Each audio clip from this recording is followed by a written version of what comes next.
Welcome to Sandwiches of History. Today from 5 o'clock tea of 1896, we're going to be making the asparagus sandwich. But first we have to make a mayonnaise sauce. And before that we have to make an anchovy sauce. So the anchovy sauce is interesting. It's drawn butter or clarified butter and anchovy paste. And you just mix that together. You have to switch out to a fork, making things better. Okay, now we make our mayonnaise sauce. Supposed to stir together with a wooden spoon egg yolks. Quarter teaspoon of salt, a little cayenne pepper, white pepper, didn't say how much on either, pinch of nutmeg, and it says quarter of a mustard spoon of freshly prepared Finch's mustard. I got Coleman's.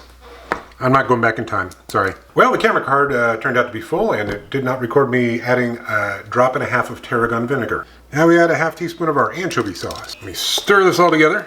Then we add in olive oil, drop by drop.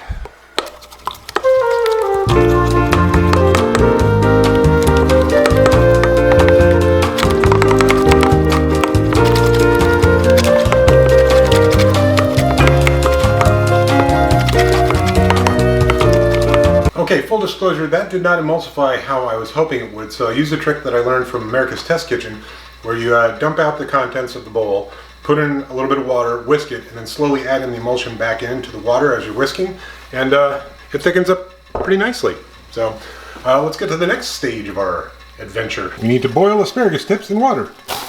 Salted water. Now we put our boiled asparagus heads into some of that fantastic mayonnaise sauce. And we put that onto buttered bread. Okay, let's give this surprisingly complex asparagus sandwich a go.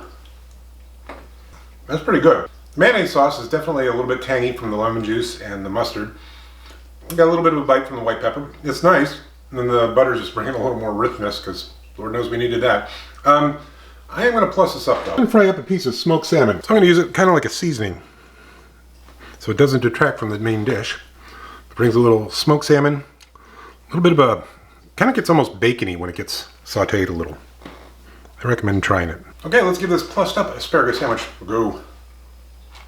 Something about cooking the smoked salmon makes it a little bit more smokier, a little more bacony to me. It caramelizes a little bit.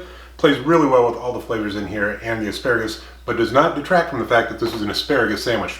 The original asparagus sandwich, what a pain to make. At this point, I would just say, take your mayonnaise and add all those flavorings to it, cook your asparagus and do that. But that said, it was tasty.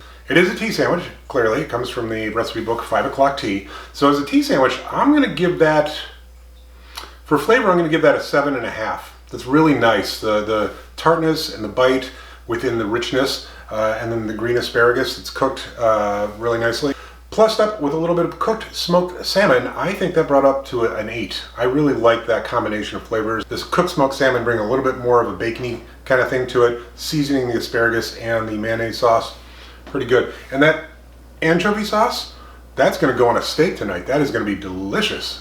All right, see you tomorrow.